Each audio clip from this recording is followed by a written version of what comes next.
Hour, as we're back here once again, ready to do some Wealth of Nations, and this is very, very much a look at the beta and what state it is right now, how we're looking at things, and what sort of features we're currently trying out, and what sort of other things we're currently looking into when it comes to Europa Universalis 4.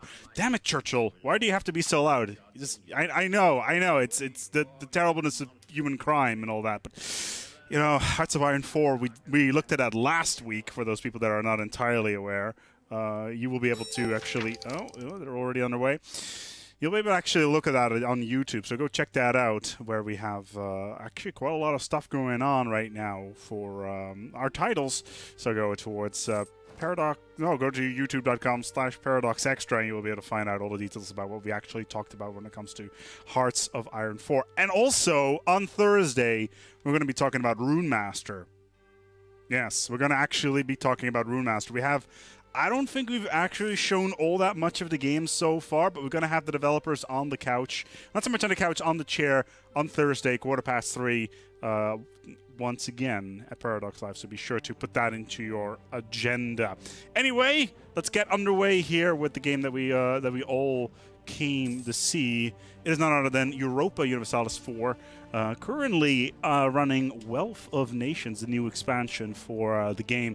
And in honesty, it's looking really, really good so far. It's very, very exciting. We've had quite a lot of interesting gameplay so far, even though at the end of last session it did get a little bit boring. However, yeah, it was definitely something that was rather fun to look at. Anyway, let me just turn off that overlay so you guys can actually see what the hell is going on, and more importantly, what year it is, so everybody can see there. Anyway, we're looking at Portugal right now, which is being held off by Karsten. Karsten, apparently I've been told it is Portugal Day today, so apparently people need to heed that. So if you're Portuguese out there, you know, welcome to the stream, and I am hoping that you're having an absolutely excellent Portugal Day, really. Because, well, we had Swedish National Day on last Friday. Actually, I had to, when it came in the office that day, because, in all honesty, I actually wanted to get all the content out for Hearts of Iron very, very quickly, which was really, really fun. Coming into the office, nobody's here. You're coming out in the street, there's literally nobody out there because everybody's sleeping in. However, walking into the office and making sure that everything gets out nicely and make sure that everybody can see Hearts of Iron in all of its glory, it was actually really good fun, and editing together everything was pretty fun as well. Anyway, welcome to the world of 1566. Much has happened. Many, many things has happened. For instance, France has grown into a bit of a cancerous growth here in Asturias, really taking over a big chunk of the trade in this particular area and getting a lot of stuff here, at least for when it comes to trade in general. Netherlands has grown extremely large as well here in Central Europe. Not actually originally starting out in Western Europe, but growing out into the HRE was pretty impressive, to say the least. And the HRE is down to 23 princes. All the imperial reforms have been cleared, and in all honesty, it is going to be very difficult for the HRE to actually stand up to what they actually have. As you can see as well from the other nations in Europe, Venice has grown immensely, managing to take Siberia as well as Croatia. And is that actually Albania? No, Albania is down here. My apologies. But yeah, taking once again the entire Ragusa trade node. So much power being projected there by the Venetians, and getting an absolute ton of trade if you actually go into the ledger. And if we take a look at their economy here, I think they're at the top. Or at least they should be amongst the top. There you go, yeah. They're fourth at the moment, getting 77 ducats a month, which is quite significant. Of that, actually, 40 is coming from trade, which is slightly less than the Danes. Speaking of which, the Danes, annoyingly, they have a very similar color to the Polish, and it's sometimes a little bit difficult to see how that overlap actually works. But the Danes have managed to expand beyond crucial points. As I was almost quoting CEO Mabuduge Morgan there once again. I should really not try to delve too much in Alpha Centauri quotes, even though I still think it's one of the best games ever made. Sorry, guys. It's, you know, sometimes it is probably the game I've spent so many hours on. Over 8,000 hours, if not more, and it's actually the game that I always install automatically when I come to when I have a new PC or a new piece of hardware that can actually run the game. Automatically, it goes on there. No exceptions. That game will never be uninstalled on any of my machines because I just think it's one of the pinnacles of 4X games. Beautiful, beautiful. But we're not talking about 4X games today. We're talking about grand strategy, of course. And I was talking about the Danes. Segueing into that little conversation there really did not do all that well for the actual context of... My God, my English is waning. Let me just roll that back. Context of the stream. There we go. Excellent. So Denmark has expanded significantly all over the world. We're actually going to go and jump in on board with them. They are absolutely massive here. They actually don't have access to Newfoundland because that is a British colony. Is Britain actually formed? No, they're still England. They are on tech level 10, so they will be able to turn into Great Britain somewhere in the near future. However, if we see Denmark right now taking out all of the Mesoamericans, completely wiping the map with them, taking the Cubans, really. There is no, at this point in the game, there is really no Cubans. Is the... Okay, hold on for a second there. I thought the Phantom Power was on. Anyway, the Cubans are not actually in the game, and you know, Columbus landed there, and the less we say about that, the better, because Columbus, contrary to popular belief, was not that much of a nice guy. On the other side, though, they managed to take over Mesoamerica, most of North America as well. On the other side, the Portuguese have taken most of the Brazilian coast as well as Argentina here as well. I'm not quite sure what they're going to be doing about the Chilean coast down here, all the way down the Andes, whether or not Denmark is going to be allowed to just colonize that. Denmark is really busy right now getting the Madagascar area under his control. A little bit of colonization going on in South America as well. And it looks like, which one is that? That is in Jamaica. So right here. So that's going to be cotton. That's actually quite good for them. I'm just drinking some water here. It's really warm in Stockholm today. My God, it's actually above 20 degrees Celsius for any Americans that are watching right now. I have no idea how much that is in Fahrenheit. I'm going to go and guess somewhere around like the 70s, maybe, because, you know, I don't get Fahrenheit. Regardless, there's some questions actually in the chat right now. Spinagle, what does it mean? I think it's a joke. So, yeah. Anyway, so what was I talking about just now? I completely forgot. Oh yes, Jamaica and all the Columbus stuff that was going on there. This particular session, I don't want to focus all that much on Europe, to be honest, because the wars in Europe are kind of not all that interesting at this moment. Look at all these massive powerhouses that have popped up all over the places. The Netherlands, of course, Poland, Austria, Lithuania, Ottomans, Venice. You know, these are all massive superpowers within Europe that really can control the world from the old continent, really, or the old world, as we could say. However, there is so much interesting stuff going on in Asia, for instance. If you look at our player map mode, for instance, these are our players for today. And Nusha has actually switched here.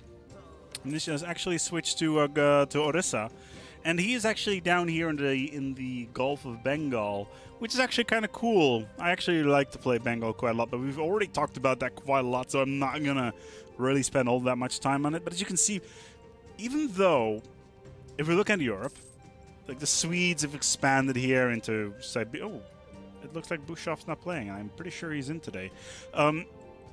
Sweden's expanded here into the wastes of Eastern Europe, as well as Travancore here and as Lithuania, quite massive as well. Muscovy not really doing all that well this session. They won't be forming Russia at any pace. However, as you notice here in Europe, there's one superpower in the game that is actually not represented in Europe, which would normally, you know, come from there regardless, and that's the Portuguese.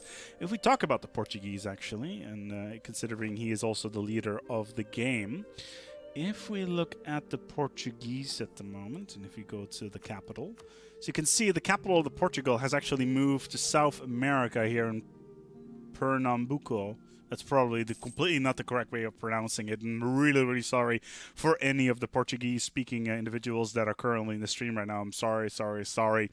Please feel free to put the proper pronunciation phonetically in the chat, and I'll see if I can actually pronounce it to some extent. But we shall see what actually happens there. Portugal was removed from Europe very early on in this series, mainly because the player that is actually playing as Portugal managed to come in first and second in the last 2 sessions. That was during the Wealth of Nations development as well as Conquest of Paradise development. Initially coming out as Russia, and then afterwards, my god, as the Netherlands. And he was one of the reasons why the Netherlands got completely nerfed into the ground, because he exploited the living hell out of it. I'm not even kidding. He's our QA director, by the way, and he knows pretty much every nook and cranny of this game. Regardless, the thing about that is that he has obviously been ejected from Europe by the Spanish. And as you can see, the Spanish actually formed from Aragon. I wish I was kidding. This is actually an Aragonian-formed Spain that took over a big party, took over Castile, obviously, took over Portugal, and let France take part of Iberia as well, mainly so they can control the Bordeaux trade node. The thing with that is that Portugal, even though being ejected from, from the actual European continent, they still have those 3 colonists that are moving around. And considering Portugal is one of the primary candidates for early colonization in the game, what that means is he can pretty much spread out all over the game, over the world. And as we see here, when it comes to his colonization range, he can pretty much colonize all over the planet without having any issues whatsoever.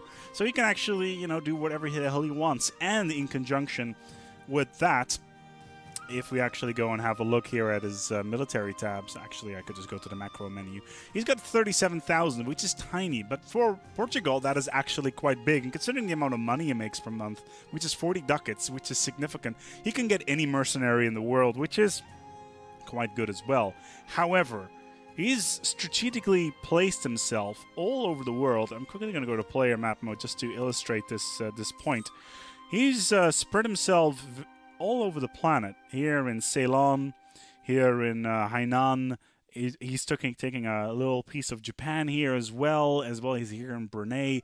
There's a good reason for this, and I'll tell you why. It means that the Eastern can start to westernize, and this could be a serious problem for the West. Why? Because Johan, as well as Green Gratis, were ejected from Europe in the very first session. They were coming out as both Bohemia and Castile, my apologies. And they were obviously ejected from Europe and moved into Southeast Asia as well as China. And they want to come back with a vengeance. If we can actually go and switch to Ming here, especially their technology. They're currently Chinese. They have the opportunity to westernize, but will they? They probably will sometime this session. It's going to be a real problem with that, however, considering... Well, actually, their base revolt risk is -11. That's really good. If you take a look at the factions as well, focus on trade, exploration, and colonization. Let's take a look here. What does that mean? He bureaucrat, stability cost modifier. That doesn't actually impact rebels at all. Well, there's religious unity, which may or may not do so. Temple faction, but that's all war. So actually, the faction system for Ming actually doesn't impact the rebels at all, even though right now he's running with the eunuchs, which is pretty standard here for trade, exploration, and colonization. Especially considering he's making a decent amount of money. The one problem we have with Ming is that Ming has always been a very, very difficult nation to balance. Historically, of course, they were very internally focused, very much focused on their own internal politics, and that really did not change with the Ming Dynasty actually coming out and into the world. And obviously, they were invaded by the British, and then the horrors of the Opium War started and all that. But let's put it into the perspective of the AI. We had to seriously nerf Ming to, I think, like by a good 50%, because I believe, I'm not entirely sure, feel free to correct me on this one, but in Europa Universalis 3 or even 2, Ming had the tendency to expand all the way up to Europe very, very quickly, and that would cause some serious problems in the game, especially when it comes to the realism of the history itself. Now, of course, Europa Universalis is more of a alternate history simulation, because as soon as you hit that unpause button, the world is different from the historical point of starting point, which of course can be anywhere from 4044 and upwards. However, when it comes to Ming, it became rather unrealistic. So we actually had to go and seriously undermine that. Wow, there's almost 600 people watching right now.